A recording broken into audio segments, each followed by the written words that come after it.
si inai chi menye nhẹ làm cầm rừng kia mà tao lu ngà xia có mưa si inai trai cái tao tít lông bạc ta xa si inai cái tao hơn à có rằng đôi hiu loài nó trai năn chẳng đuôi hiu toa sa cho mani cover onan có rằng urmui sa clay mùi mang lên bao nhiêu linh tar bar ta người ngang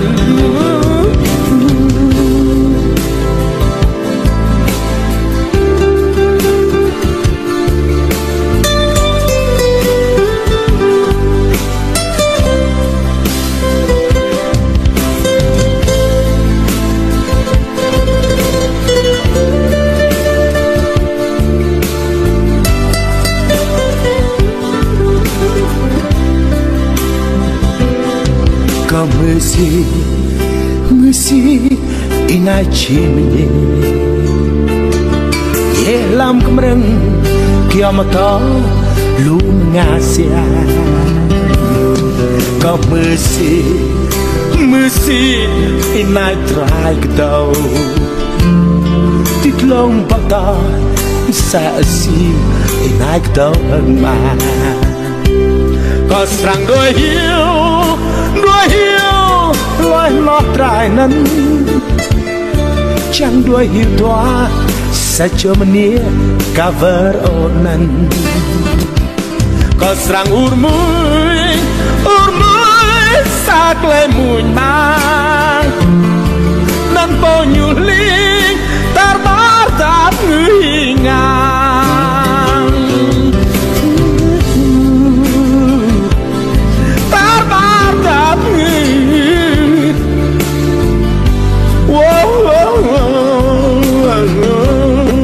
tar bar ta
Và chú rể đã thì thầm bên tai cô dâu và nói rằng ta về thừa với mẹ cha để anh làm chồng, còn em làm vợ, sẽ thêm sợi mối tơ hồng để cho hai mình kết tình nghĩa phu thê. Và tình nghĩa của phu thê hai bạn của hôm nay đã chính thức lên ngôi. Và trước sự hiện diện của tất cả toàn thể quý vị khách quý có mặt tại hội trường hôm nay, anh trình định lại màn xa liền vào với mây, trình trung lại màn từ chùa làm ra thân hạnh phúc trăm năm. Vâng, và xin mời tại gia đình chúng ta cùng có một cái cúi đầu thay cho những lời chúc lời chào thân ái nhất gửi đến tặng cho tất cả toàn thể quý vị khách quý có mặt tại hội trường hôm nay. Vâng, xin mời. Vâng, kính thưa toàn thể quý vị khách quý, yêu và được yêu là niềm hạnh phúc lớn lao trong cuộc đời của mỗi con người, là món quà mà tạo hóa đã ban tặng cho cuộc sống của chúng ta. Tình yêu là để con người ta xích lại gần nhau hơn, để đôi tâm hồn có chung sự đồng cảm và hai trái tim có chung một nhịp đập. Ngày hôm nay là một ngày đẹp trời và được sự chấp thuận của chính quyền xã nhà và được sự hợp tác vun vén của hai bên gia đình. Đôi bạn trẻ của chúng ta trong tình người vẫn vương, họ đã đưa con thuyền của mình cập bến bờ hạnh phúc vĩnh cửu. Vâng, và được sự ủy quyền của nhà trai năm quý mão. Vâng, và trước sự hiện diện của quang viên hai họ và được sự chứng kiến của tất cả toàn thể quý vị khách quý, xin cho phép để xin được trân trọng thông báo chương trình mừng lễ vu quy của cô dâu ở Vui Lưu Sáng Duyên cùng chú rể cặp Bùi Gang xin chính thức được bắt đầu. Quý thưa hai gia đình, cho phép tôi đại diện cho bên họ nhà gái xin nói đôi lời tới quý vị khách quý ở đây ạ. Trải qua một thời gian yêu nhau, tìm hiểu nhau của hai con chúng tôi, vậy đến ngày hôm nay thì hai gia đình chúng tôi đã bàn bạc và đi đến thống nhất cùng với sự nhất trí của chính quyền địa phương. Tới ngày hôm nay là chọn ngày lành tháng tốt để hai gia đình chúng tôi tổ chức cho buổi lễ tân hôn của hai con chúng tôi hôm nay. Trong đó thì tôi không có gì hơn xin gửi tới quý vị khách quý một lời chúc sức khỏe và một lời chào trân trọng nhất. Một lần nữa trong buổi lễ hôm nay thì gia đình chúng tôi tổ chức cho hai con chúng tôi thì còn thiếu sót thì mong quý vị khách quý hết sức thông cảm. Lần nữa xin cảm ơn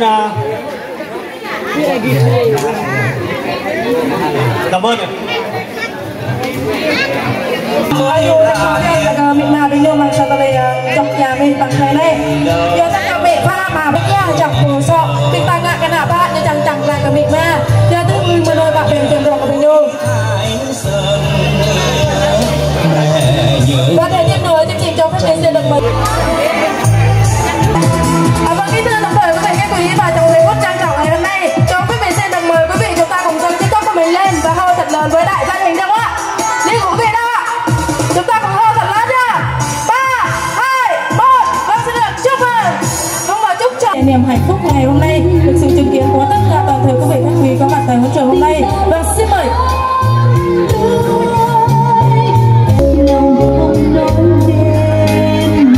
Vâng, để liên tục chương trình xin mời cô dâu chúng ta sẽ đưa đến người thân đi rượu đây để chúng ta sẽ đi cùng dốc đầy ly. Vâng, và xin được trân trọng kính mời. Vâng, kính thưa toàn thể quý vị khách quý.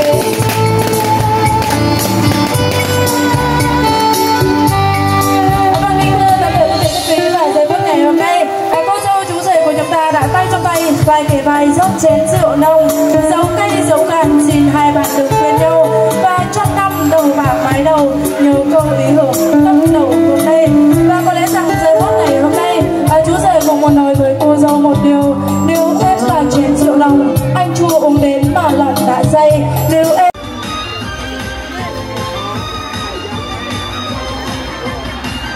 Vâng, kính thưa quý vị, chiếc nhẫn là minh chứng cho cầu vồng hạnh phúc nhất dành cho đôi lứa yêu nhau.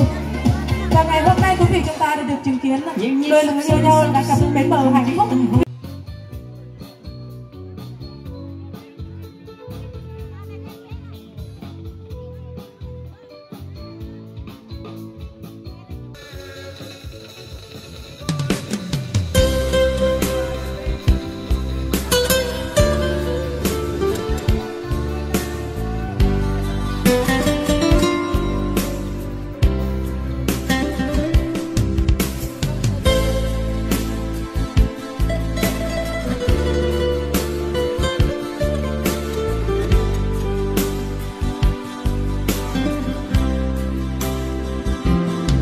Kau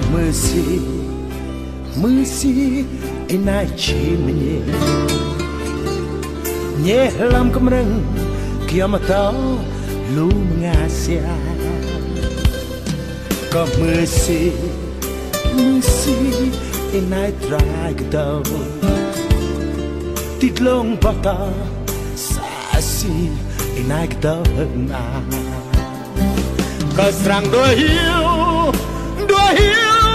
loài mà trai năn chẳng đôi hiu toan sa cho mania cover onan có rằng urmui xa clay mùi mang nên bao nhiêu linh tar bar đáp người ngang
kau